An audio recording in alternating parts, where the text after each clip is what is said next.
আসসালামু আলাইকুম। সবাইকে স্বাগত জানাচ্ছি গ্লোবাল ভিউজে। আপনাদের সঙ্গে আছি আমি সুরভি দিবা। মার্কিন প্রেসিডেন্ট ডোনাল্ড ট্রাম্প বলেছেন, হরমুজ প্রণালী পুনরায় স্বাভাবিকভাবে খুলে দেওয়ার বিষয়ে যুক্তরাষ্ট্র, ইরান ও ওমানের মধ্যে চলমান আলোচনায় অগ্রগতি হয়েছে এবং বুধবারই একটি সমঝোতা হতে পারে। তিনি জানান, মঙ্গলবার সারাদিন আলোচনা হয়েছে এবং আলোচকরা খুব ভালো একটি দিন কাটিয়েছেন। মার্কিন পররাষ্ট্রমন্ত্রী মার্কো রুবিও নিশ্চিত করেছেন যে ওমান ও ইরানের মধ্যে হরমুজ দিয়ে জাহাজ চলাচল বাড়ানোর আলোচনায় যুক্তরাষ্ট্র অংশ নিচ্ছে। এদিকে মার্কিন সংবাদ মাধ্যম এক্সিওস জানিয়েছে, তিন পক্ষ ৬০ দিনের অন্তর্বর্তী নিরাপদ নৌ চলাচল চুক্তির কাছাকাছি পৌঁছেছে। এই চুক্তির লক্ষ্য হরমুজ প্রণালীতে নিরাপদ জাহাজ চলাচল নিশ্চিত করা, যুক্তরাষ্ট্র ইরান যুদ্ধবিরতি জোরদার করা এবং পরমাণু ইস্যুতে আলোচনা পুনরায় শুরু করা।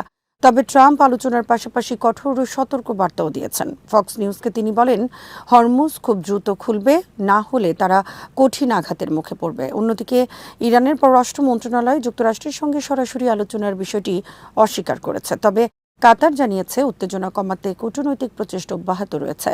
কাতারের আমির Sheikh Tamim bin Hamad Al Thani টেলিফোনে ট্রাম্পের সঙ্গে এই বিষয় নিয়ে আলোচনা করেছেন।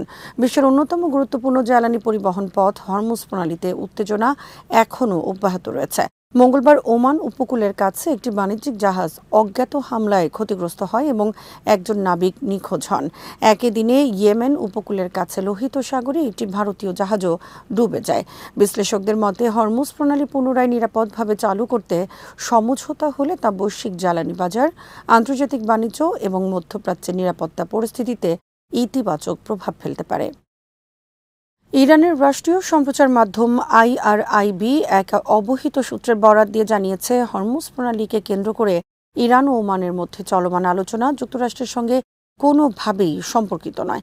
সূত্রটি স্পষ্ট করে বলেছে, এই আলোচনা কেবল উপকূলবর্তী দুই দেশের মধ্যে নিরাপদ নৌ চলাচল এবং প্রণালীর ব্যবস্থাপনা সংক্রান্ত বিষয়েই সীমাবদ্ধ। এর আগে যুক্তরাষ্ট্রের পররাষ্ট্রমন্ত্রী মার্কো রুবিও জানিয়েছিলেন, হরমুজ প্রণালী নিয়ে আলোচনায় অগ্রগতি হয়েছে। একই সঙ্গে মার্কিন অর্থমন্ত্রী স্কট বেসেন্ট মন্তব্য করেন, এ বিষয়ে একটি সমঝোতা আজ অথবা আগামীকাল চূড়ান্ত হতে পারে। তবে ইরানের সর্বশেষ বক্তব্য ওয়াশিংটনের এ ধরনের মন্তব্যের সঙ্গে স্পষ্ট অমিল তৈরি করেছে। বিশ্বের অন্যতম গুরুত্বপূর্ণ জ্বালানি পরিবহন পথ হরমুজ প্রণালী দিয়ে প্রতিদিন বিপুল পরিমাণ অপরিশোধিত তেল ও প্রাকৃতিক গ্যাস আন্তর্জাতিক বাজারে পরিবাহিত হয়। ফলে এই প্রণালীকে ঘিরে যে কোনো কূটনৈতিক অগ্রগতি বা উত্তেজনা বৈশ্বিক জ্বালানি বাজারে সরাসরি প্রভাব ফেলতে পারে। এদিকে ইয়েমেনের হুথি আনসারুল্লাহ আন্দোলন দাবি করেছে, তারা উত্তর লোহিত সাগরে সৌদি আরবের তেলবাহী ট্যাঙ্কার ওয়াফাকে একাধিক ব্যালিস্টিক ক্ষেপণাস্ত্র দিয়ে লক্ষ্যবস্তু করেছে। হুথিদের দাবি, হামলাটি সফলভাবে পরিচালিত হয়েছে এবং এটি সৌদি আরবের বিরুদ্ধে তাদের চলমান নৌ অবরোধ অভিযানের অংশ। হরমুজ প্রণালী নিয়ে কূটনৈতিক তৎপরতা এবং লোহিত সাগরে হুথিদের নতুন হামলার দাবির ফলে মধ্যপ্রাচ্যের সামুদ্রিক নিরাপত্তা ও আন্তর্জাতিক জ্বালানি সরবরাহ নিয়ে নতুন করে উদ্বেগ তৈরি হয়েছে। এই মাটির টানে সারা দুনিয়ার সেই সব মানুষের জন্য আমাদের সামান্য সংযোগ, মাত্র 30% টাকায় জমির মালিক হয়ে নতুন বাংলাদেশের গড়ে তোলার স্বপ্ন দেখা। বাংলা বসতি, এই মাটি আমার, এই জমিন আমার। ইরানের পার্লামেন্টারি জাতীয় নিরাপত্তা ও পররাষ্ট্রনীতি বিষয়ক কমিটির চেয়ারম্যান ইব্রাহিম আজিজি যুক্তরাষ্ট্রকে কড়া হুঁশিয়ারি দিয়ে বলেছেন, মধ্যপ্রাচ্য থেকে মার্কিন উপস্থিতির অবসান সময়ের ব্যাপার মাত্র। তিনি দাবি করেন, শুধু অঞ্চল থেকেই নয়, যেসব দেশ বর্তমানে যুক্তরাষ্ট্রের সামরিক ঘাঁটির আতিথ্য দিচ্ছে, সেখান থেকেও একদিন মার্কিন বাহিনীকে চলে যেতে হবে। আজ সামাজিক যোগাযোগ মাধ্যম এক্সে দেয়া এক পোস্টে একটি ছবি প্রকাশ করে আজিজি লেখেন, সেই দিন খুব বেশি দূরে নয় যখন তোমাদের শুধু এই অঞ্চল থেকেই নয়, বরং যেসব দেশ আজ তোমাদের সন্ত্রাসী ঘাঁটির আশ্রয় দিচ্ছে, সেখান থেকেও বহিষ্কার করা হবে। তিনি আরও বলেন, সেদিন তোমাদের বিদেশে সামরিক ঘাঁটি পরিচালনার জন্য যে বিপুল সম্পদ ব্যয় করো, তা নিজেদের ভূখণ্ডের নিরাপত্তা নিশ্চিত করতেই ব্যয় করতে বাধ্য হবে। তার ভাষায়, যুক্তরাষ্ট্রের সামরিক পরিস্থিতি আঞ্চলিক নিরাপত্তা ও স্থিতিশীলতার জন্য হুমকি এবং এ উপস্থিতির অবসান অনিবার্য। আজিজির এই মন্তব্য এমন এক সময় এসেছে যখন মধ্যপ্রাচ্যে যুক্তরাষ্ট্র ও ইরানের মধ্যে উত্তেজনা অব্যাহত রয়েছে। সাম্প্রতিক মাসগুলোতে উপসাগরীয় অঞ্চল, লোহিত সাগর এবং বিভিন্ন মার্কিন সামরিক ঘাঁটি ঘিরে উত্তেজনা বৃদ্ধি পেয়েছে। একই সঙ্গে ইরান সমর্থিত গোষ্ঠীগুলোর কার্যক্রম এবং যুক্তরাষ্ট্রের সামরিক মোতায়েন নিয়ে দুই পক্ষের মধ্যে পাল্টাপাল্টি বক্তব্য জোরালো হয়েছে। ইরানি এই আইন প্রণেতা তার বক্তব্যে ইঙ্গিত দেন যে ওয়াশিংটনের আঞ্চলিক সামরিক কৌশল দীর্ঘমেয়াদে টেকসই হবে না। তার দাবি, মধ্যপ্রাচ্যের দেশগুলো একসময় বিদেশি সামরিক উপস্থিতি প্রত্যাখ্যান করবে এবং যুক্তরাষ্ট্রকে অঞ্চল ছাড়তে বাধ্য করবে। সৌদি আরবের মন্ত্রিসভা ইরানের সঙ্গে চলমান উত্তেজনা নিরসনে সংলাপ ও কূটনৈতিক প্রচেষ্টার উপর গুরুত্ব আরোপ করেছে। যুবরাজ ও প্রধানমন্ত্রী মোহাম্মদ বিন সালমানের সভাপতিত্বে অনুষ্ঠিত মন্ত্রিসভার বৈঠকে সৌদি মন্ত্রীরা পুনর্ব্যক্ত করেন যে আঞ্চলিক স্থিতিশীলতা নিশ্চিত করতে এবং উত্তেজনা কমাতে আলোচনার কোনো বিকল্প নেই। বৈঠকে সৌদি সরকারের পক্ষ থেকে বলা হয়, রিয়াদের নীতিগত অবস্থান সবসময় সংলাপকে অগ্রাধিকার দেওয়ার পক্ষে। একই সঙ্গে চলমান সংঘাত বন্ধে, যুদ্ধবিরতি প্রতিষ্ঠা এবং রাজনৈতিক সমাধানের পথ সুগম করতে আন্তর্জাতিক প্রচেষ্টা আরও জোরদার করার আহ্বান জানানো হয়। মন্ত্রীরা মনে করেন, মধ্যপ্রাচ্যে দীর্ঘমেয়াদী নিরাপত্তা ও স্থিতিশীলতা নিশ্চিত করতে কূটনৈতিক উদ্যোগই সবচেয়ে কার্যকর পথ। এই অবস্থান এমন এক সময় এসেছে যখন যুক্তরাষ্ট্র ও ইরানের মধ্যে চলমান সংঘাত নিরসনে আলোচনায় অগ্রগতির খবর আন্তর্জাতিক গণমাধ্যমে প্রকাশিত হয়েছে।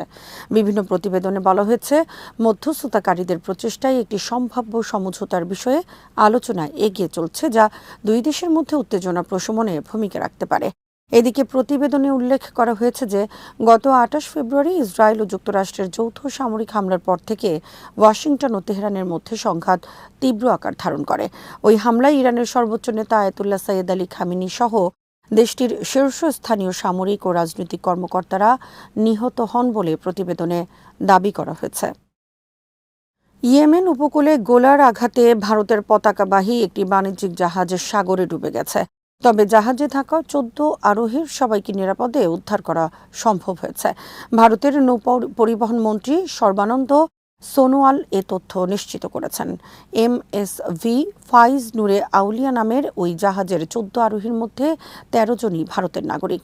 এ উস্কানিমূলক হামলার তীব্র নিন্দা জানিয়ে সোনোয়াল বলেন, ওই অঞ্চলে নাবিকদের নিরাপত্তা নিশ্চিত করতে প্রয়োজনীয় সব পদক্ষেপ নেওয়া হবে। তবে ঠিক কারা এ হামলা চালিয়েছে তা এখনও স্পষ্ট নয়।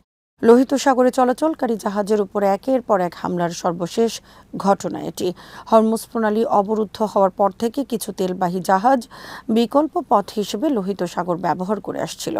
এই ঘটনার পর ভারতের পররাষ্ট্র মন্ত্রণালয় একটি বিবৃতি প্রকাশ করেছে। ওই অঞ্চলে বাণিজ্যিক জাহাজে হামলাকে গভীর উদ্বেগজনক আখ্যা দিয়ে বিবৃতিতে বলা হয়, এই অঞ্চলে বাণিজ্যিক জাহাজকে নিশানা করা অবশ্যই বন্ধ করতে হবে। আন্তর্জাতিক আইন মেনে এই অঞ্চলের আন্তর্জাতিক জলসীমায় অবাধ ও নির্বিঘ্ন জাহাজ চলাচল এবং বাণিজ্য যত দ্রুত সম্ভব পুনরুজ্জীবিত করা জরুরি।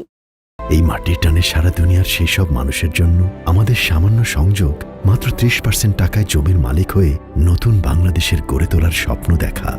বাংলা বসতি। এই মাটি আমার, এই জমিন আমার।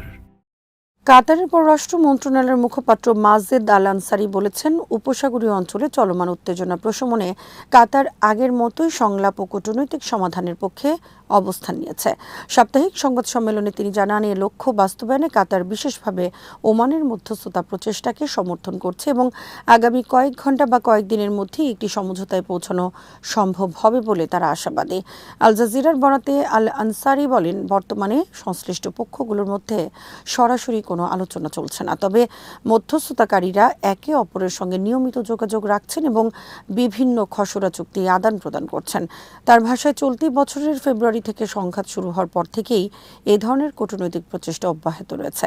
তিনি বলেন, মধ্যস্থতাকারীদের প্রধান লক্ষ্য হল নতুন করে উত্তেজনা সৃষ্টি ঠেকানো, হরমুজ প্রণালীকে স্বাভাবিক নৌ চলাচল পুনরায় চালু করা এবং বিরোধী পক্ষগুলোর মধ্যে কূটনৈতিক সংলাপের পথ আবারও উন্মুক্ত করা।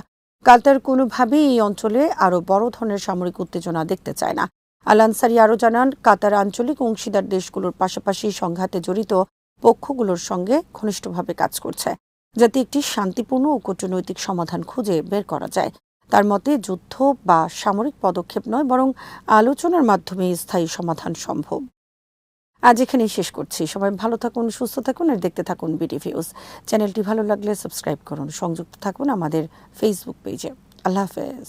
এই মাটির টানে সারা দুনিয়ার সেই সব মানুষের জন্য আমাদের সামান্য সংযোগ মাত্র ৩০% টাকায় জমির মালিক হয়ে নতুন বাংলাদেশের গড়ে তোলার স্বপ্ন দেখা। বাংলা বসতি। এই মাটি আমার, এই জমিন আমার।